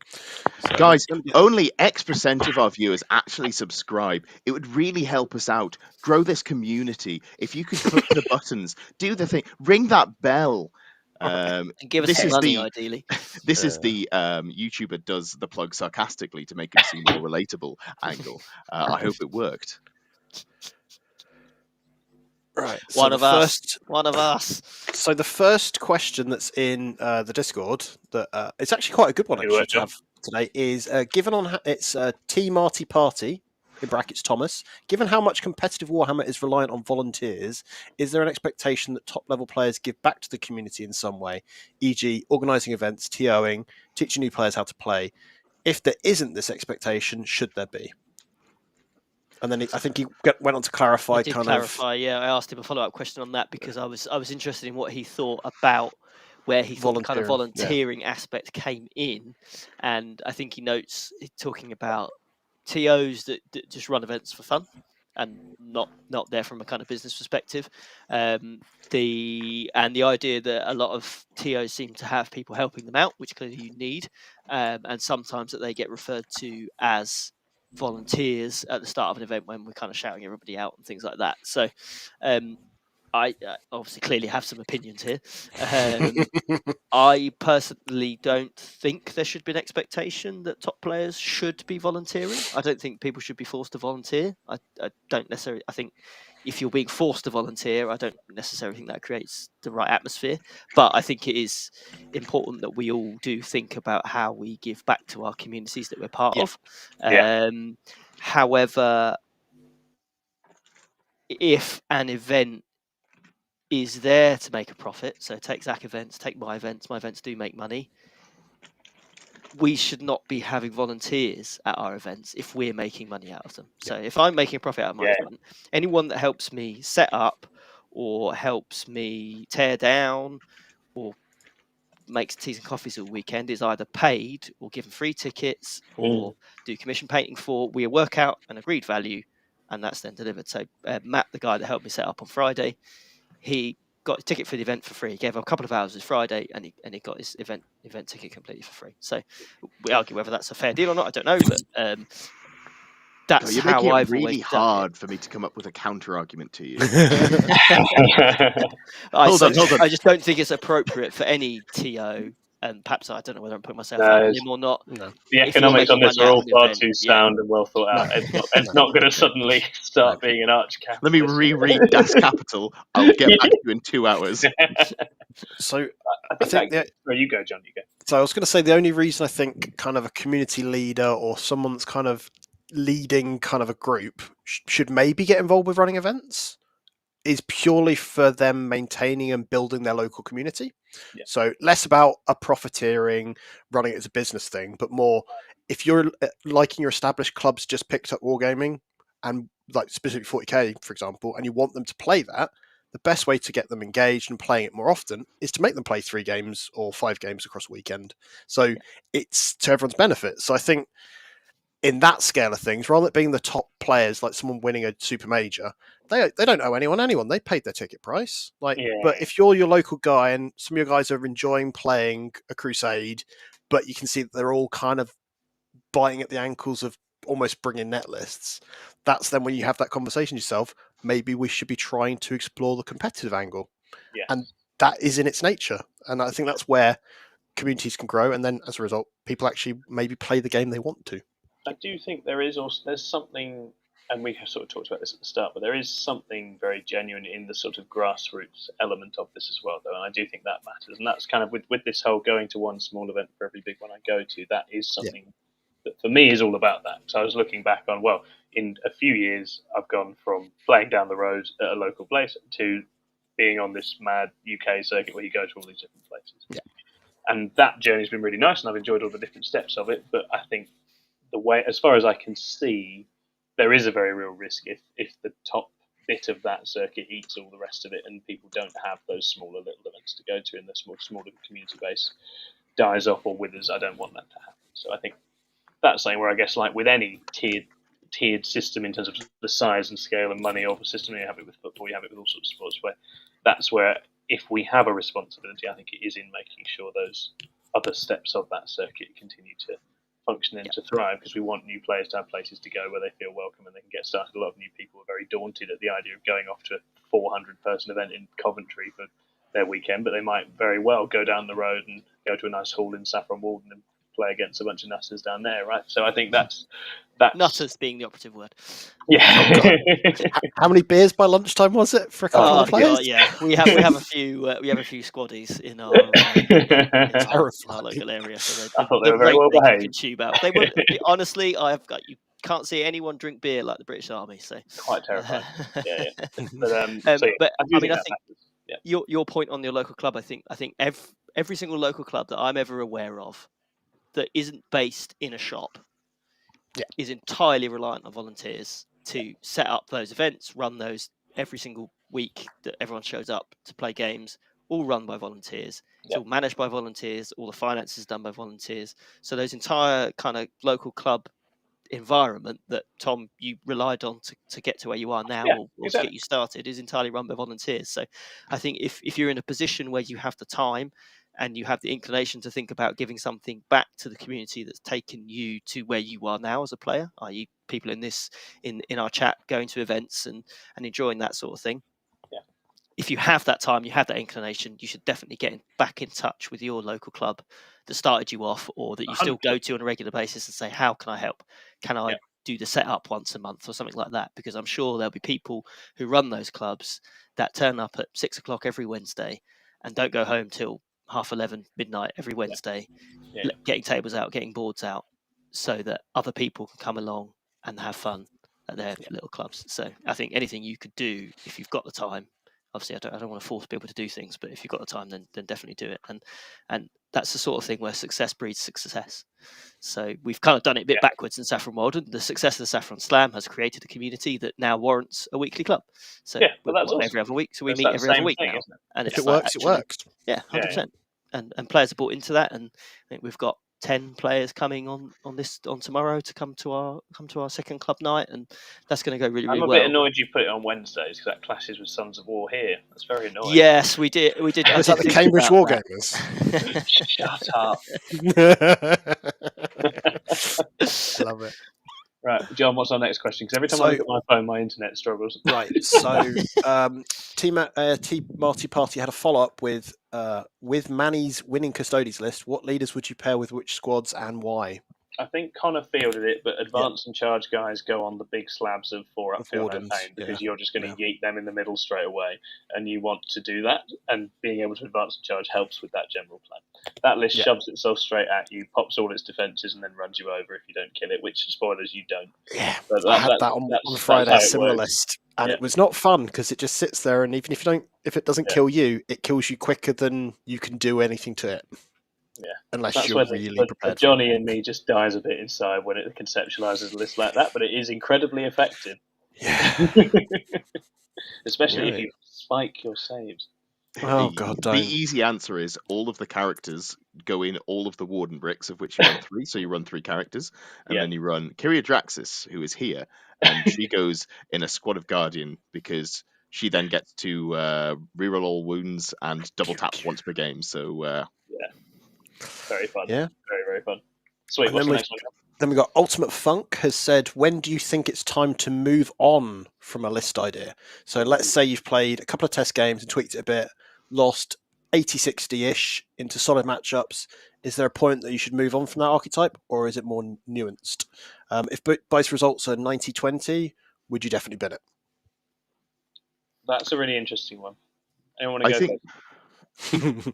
If you are confident in your ability to understand what is good, the answer is you look at your games, you work out what went well, you work out what the flaws were, and you think, does that matter? Can I fix the flaws? Does it take away from the strength of the list? I think the actual score doesn't matter. I lose most of my test games because I will go, oh, I'm doing something new for the first time, and then I'll do something stupid. Yeah. I go, then when I play the game back, I'm like, cool, so if I don't do this, it continues on as it should have done. Yeah. I then win this matchup by 15 points, yada yada. And Face then you go planting to into your teammates is a big part of learning how to play an army. yeah. That's how it works. To me, it's 100%. iterating. So, like, if there's a unit that hasn't worked and it isn't matchup dependent, so say I took Blade Guard on Friday into Aaron's Custodes, that was not good in that matchup. Doesn't mean it's not good in the list. So iterating stuff that it doesn't matter what matchup. If it's definitely not working in several games, tweak that. Like, to me, if you're only losing by sort of 20 points, that's within kind of a reasonable parameter to me. Like, that just suggests to me a bad couple of primary turns. So just tweaking it a bit and not giving up on it. And that's where having good context for where an army and a build is at and asking people who know these things that is really useful as well. So we had an example with the mentoring where Patrick messaged and was like, I've just got beaten by Tau. Am I doing X, Y, Z wrong? And it's like, no, you're not. You just played Drakari and Tau beat Drakari. Don't lose sleep over it. That's just something they do. They're quick. They hit you in the places you don't want to get hit. That's just how that one goes. And so I think that's where you can get advice and get sort of support on where your head's at with the thing. As to when it's time to move off something, I think that depends on what your goals are, right? Do you want to be winning more games in that given moment? Is that your goal? Then, move on to something stronger if that's what you want to be doing. But I had a similar one I was playing GSC when that codex first came out, and it was hard. I struggled a lot playing GSC. I wasn't winning a bunch of games. I was having a rough time. And then I was trying to work out what I was going to take to the next event I was going to, and I was talking with Stuart, our good teammate, who's not very active at the moment, but I love Stuart a bit. And I was asking him what he thought I should take, and Stuart was like, "You take the GSC because you haven't figured it out yet, and you should be, and you're learning and you're developing, and naturally you should do the thing that's difficult because that's going to make you better." And he was 100% right. And in the end, GSC clicked for me and did a lot better, and you reach and you have that breakthrough with how a faction plays. And if that I just give up and breakthrough go, is such a good feeling as well, isn't it? It's why when as you much nail as it. Yeah, although I'm I would go 1,000 because I face planted. It's the way it went, but I'm not done figuring out how to play that army well, and I will make myself do it. So it's something where there's a real benefit and a real reward in pushing through, but also sometimes you do need to make it a bit easier for yourself as well and get your confidence back up, as I'm currently doing with all my old favourites. Exactly. I think if it's event wins or game wins that you're going for with a particular list concept, you do need to be honest with yourself. It's difficult to do. Well, none of us are very good at it, I'm sure. But you need to ask yourself, really, is the list fundamentally not a good list? Or is it a good list that I'm just not good enough to play yet? Yeah. And if it's the latter, and it's a case of practicing and getting better, sometimes you just have to grind it. And this is what I was referring to, or Ed referred to earlier with the silly Valiant list I was running. I knew from the moment I put that list together and realized you could build an advance and shoot and charge mechanic in with House Raven into the Valiants, combine that with all the mortal wound output they could do. I knew there was something good in there. It just needed to be fine. So I needed to find it, and I needed to make myself better as a player to be able to take it and still do well with it. And as Ed said, it was 6 months before I had anything better than a 2-3 at an event. But as soon as I got to the point where it clicked, and I knew that it was all about holding back until the precise moment and then dropping the speed down and actually going, everyone expects this, I need to move 8 inches, and suddenly I can get the max advance, I can do the reroll on the advance, I can get the 2d6 advance, and just bam, and put 1,000 or 1,200 points of mortal wound output into an opponent's army. Once I worked out how to time that and how to apply that pressure, it was like a whole new world had opened up in front of me, and it was suddenly like I could be a terrifying player with that list. But if I'd have given up because of initial results, I would never have found that, and I'd have just gone stayed on the train with everyone else going, "Oh, Valiant's a load of rubbish, don't bother with them." I was like, they're definitely not. There's something in there. But it took a long time for me to realise I wasn't good enough, and then work out how I could be good enough to use it. Exactly. Yeah, exactly. So there's great learning in losing, and it's just where you're at with your confidence and with your development. because it can very easily become something that stops your development because you're just feeling rubbish. Yeah, 100%. You're not motivated to play games. You don't want to play games. You don't feel like you're any good at it. Your games are leaving you feeling like you're bad at the game, which is not a helpful place for you to be. No. If you're very much a Spike, going back to if you've got the resilience and you want to keep going, then yeah, exactly. There's some reward in that. We've got a question in the chat from Hit Dead who wants to know, when you pickle pickles, is it called pickled pickles or just a pickle? They're actually pickled cucumbers, so they're actually gherkins if they're in that state, or it'd be a pickled onion. So it's never just pickled pickles; it's you're pickling something specific because it's a transition. I think he's suggesting if you took a pickled gherkin and pickled it again, what is it then? You're not pickling it again. You're just maintaining its state of being. If I catch a fish and I throw it back in the ocean, I'm not oceaning a fish. Closest you get is refried beans. That's basically what he's trying to say to us. It's like I'm re-pickling a pickle. It doesn't. Well, it's actually like raw toast is actually cooked bread. Is it deep pickled at that point? You can, if you go to a Ponzi restaurant, you can get triple cooked chips. Yes, and it tastes amazing. So you don't have to go to. Is it a double pickled pickle? You don't have to go to fancy restaurants, but that's something that you can get. If it's So I work than for a KFC, food distributor. it's a fancy restaurant. Well, they made me put my shoes on to come in the restaurant, so I think that's a bit too much. I have to wear my Bobby Dazzlers, mate. It's a fancy restaurant. Triple cut chips are not super fancy. So working for a food distributor, I sell probably 150 cases of those a week. It's the joy of working for the government, mate. Do we have anything else in there? We How fucking dare you? So Hannibal whilst these two go on. What are your views on mission secondaries in competitive play? So chilling rain or use the whole range? I quite like the range. I do like the range. I think it's good. I think it's better to have a few thrown in than not. I think some of them, I think they're aberrant ones that you shouldn't use because they create an absolute insane game that can remind myself of the bullshit that they put a little bit. It depends. Because some of them could be just dumb luck, right? So I didn't like Scrambler Fields, for example. I love it with the dropping on points because I played GSC, but actually I think it's fine. I think it's okay. You just play around it, right? I think you do have to play around it. It does hurt the opponent in different ways as well, and does create others.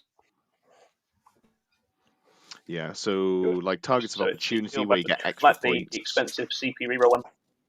Yeah. There's a few. I think it's nice to throw a couple of those in. I do think. Harley says never Scrambler Fields again. I don't think it would have affected that game at all, Harley, though, would it? Really? Like sticky objectives. That just doesn't feel like it would actually be that impactful, but at the same time could just swing a game occasionally. So sticky objectives is an interesting one. Just feels a bit miserable if that's how your army's built. But then maybe if you know that's going to be in the pack, you then don't build around that, and it becomes in advance. Right? Yeah. Sometimes you don't. Well, it might be in the pack, but you might not know. I wrote my Chaos Knights list, not realizing that I needed characters to score on one of your fucking missions. Now, admittedly, that was my fault. But it's like Chosen Battlefield. It's bonkers. If you've got map layouts, that's a bonkers one to do. Yeah. So I don't think we had Chosen Battlefields. I want to point out that Vox Static is not a good rule to have because all it does is it closes the gap between good players and bad players again because it dissuades the fucking Timmys from going, I'm going to re-roll that last cannon because it's suddenly 2 CP and they don't have 2 CP because they don't have a concept of fucking delayed gratification. There were players failing 6-inch charges everywhere during that mission and it was disastrous. They were all just stuck because none of them had enough CP to do anything about it. That's rough. Yeah. Oh man. I don't know. It's nice putting the cat amongst the pigeons, see what comes out. I think they add a bit of flavour, and they're all conditions you can adapt to. And different missions benefit different armies in different ways already. So this is no different. It's just another layer of the same thing. It can make some events seem interesting if you're not just playing the UKTC format pack. And sometimes that's nice just to kind of blow the dust out and you go, I want to test a list. Doesn't matter what missions I'm really playing. I just want to get some battle time on the table with them and see what happens. And sometimes that's nice, right? Just to change of pace without having to go, I'm going to play Age of Sigmar or Crusade. You're just playing the game still. Completely. I want to see hidden supplies burned. And I want to see it not twice in a fucking mission pack. Is that the extra objectives? Yeah, like fucking. I like it. I always like anything with loads of objectives.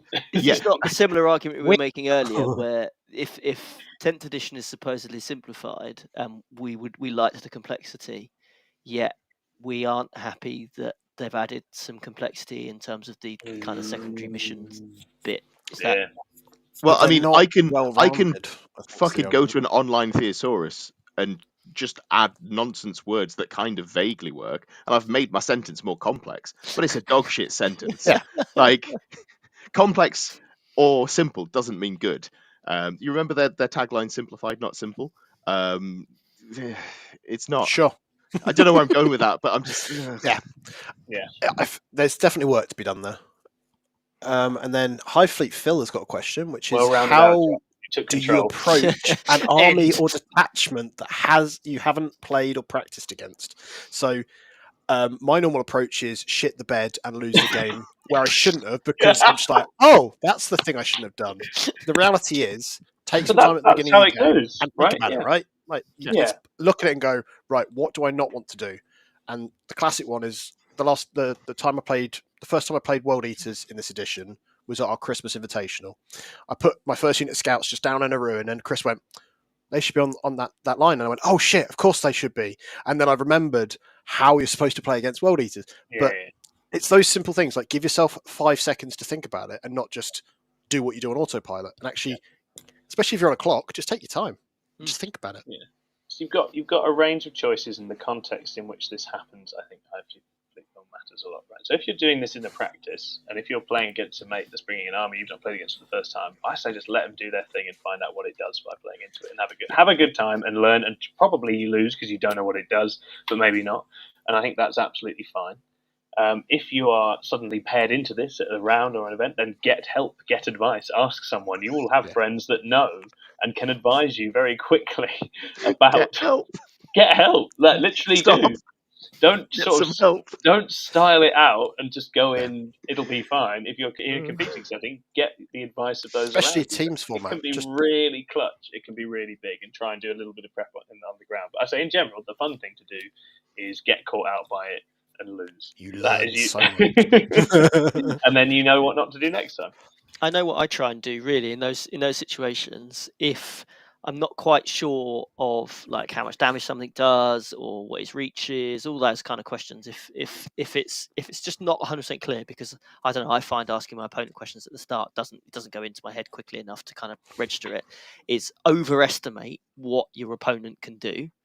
So take the GSC for example. They have that silly combo where they drop things in and chuck demo charges or do the guns and things when they come in.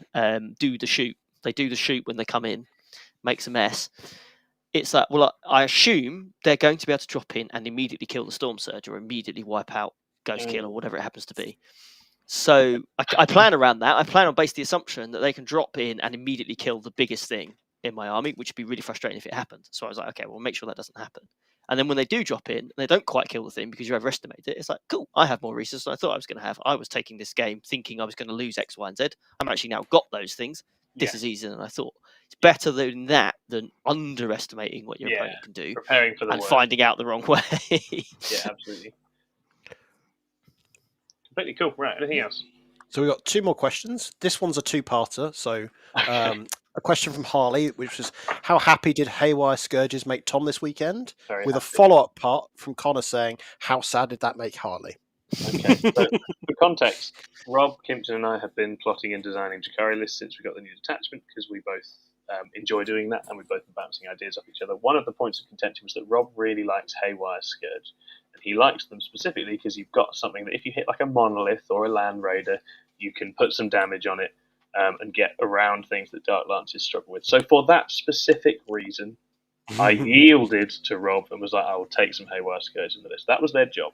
In the final against Harley, we have a bunch of very close moments skirmishing around Supply Drop, which is all about that final mission, that final objective in the middle in the end. The objectives have disappeared in Harley's favour generally, so it's not looking good for me on the primary, but I'm doing well on secondaries because I'm killing off all this shit around the edges. Haywire Scourge have had a great game because they've popped off a couple of Dread Knights. So they're doing what they're supposed to do. But then we get to the end of the game where basically the only play I have to stop Harley winning the game is attack the middle with literally the entire army and shove it on the point and then hope he can't get me off it at the end. He's got Drago and 10 Terminators on that point. So I shove the whole army in the middle. The Haywire Scourge, without any bonuses, they hit on 4s with dev wounds. There are 8 shots. They dev wounded 3 Terminators to death. Beautiful. And then I think a couple of Dark Lances that I had left, he failed the saves. So about 5 or 6 of them died just to incidental shooting, and then Incubi and Lilith do the rest. So that is not a likely sequence of events. How sad did it make Harley? Harley took it like a pro. Harley was very, very, very good. And I saw was that high-fiving all around type of thing? It was cuddles, man. We were hugging all the way through that game, and I was incredibly impressed with Harley's attitude. I think he's a wonderful person to play. And no one likes having that shit happen, but he took it like a champ. He's getting PTSD.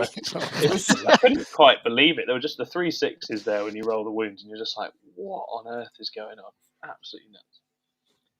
Okay, one more question. And then we got one last question from the Reality Shark, which is, should you prepare for lots of indirect when list building for competitive events? If so, how do you do that? Well, so this is something that I've actually been thinking about, because I have been hot on Custodies. They play in a way that I don't have to rewire my brain to play. I think they're very good at the moment. I think they're good into a lot of things that are going to be good. However, what concerns me is that even if there's not going to be a lot of them played, in the sort of 4-1 bracket 5-0, if I'm trying to do well at big events, I think there's going to be an upsetting number of guard players there. And Manticores, they fucking rip through Custodies. I haven't run the numbers. I've just looked at the profile and gone, that makes me sad. And you can't even avoid it, because you're like, I'm going to put a Feel No Pain on this squad behind a wall, so you can't kill it with Manticores. Things cool. I'd just shoot literally anything else in your army.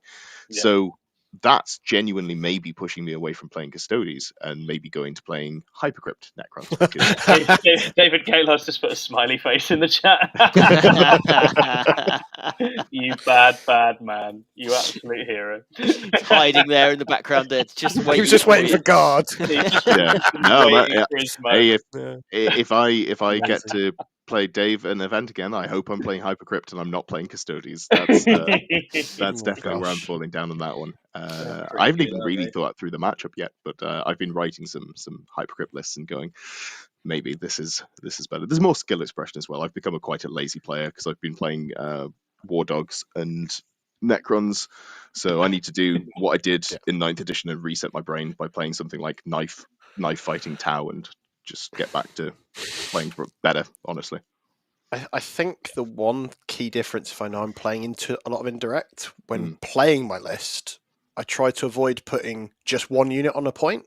Like a unit of scouts, if there isn't indirect, putting that there sometimes is all right, but the minute they've got indirect, they know that's their first target, something like that, just a quick win. So putting things like lone ops that can just sit there and just be safe. Sticking objectives are a big deal. It's just, and that's why I keep hammering. I want to put intercessors in all my lists, but it's always the first thing to come out because I need those 85 points somewhere else. Transports that aren't just made out of scantily clad bits of skin are really useful. If you have any transports that can actually take a punch, those are very helpful as well. So I had that in the Custodian matchup on Friday where I had an Impulsor hold the middle objective for the entire game. Nice. Until I think it was end of turn 4 when he finally got rid of it. That kept me in the game. Yeah. So completely. And so, I mean, I think the other flip side to this reality show, I'm going to give you my own example. I have obviously been really excited about Sky Splinter. I've been playing Sky Splinter. Sky Splinter just dies to artillery. So I have had to choose. I've had a Johnny versus Spike moment. The Spike in me goes, well, you shouldn't run Sky Splinter because you're just going to lose to these artillery armies. But the Johnny bit of me goes, you want to express yourself with the army that you like the most, which means you accept that's out there and you focus on winning the games where it's not. And that's what I'll be doing about artillery and waiting for someone to sort it the fuck out, because I'm sure they eventually will. They always do in the end. We just might have to get through a few more months before eventually it gets sorted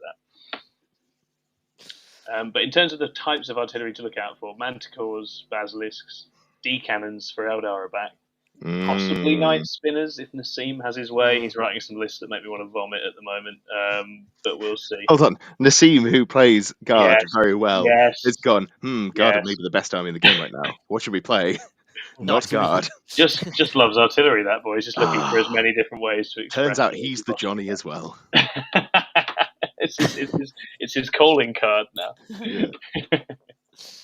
Right, wonderful. Also, just very high toughness also helps. Yeah. That's a good call. You can get it. Wonderful. Okay, well, that's us. Thanks very much for tuning in. It's been really fun to have you all here, whether you be Timmy's, Johnny's, or Spikes. I hope you all enjoy your games and have a great time, and we'll see you all again next time. Bye-bye.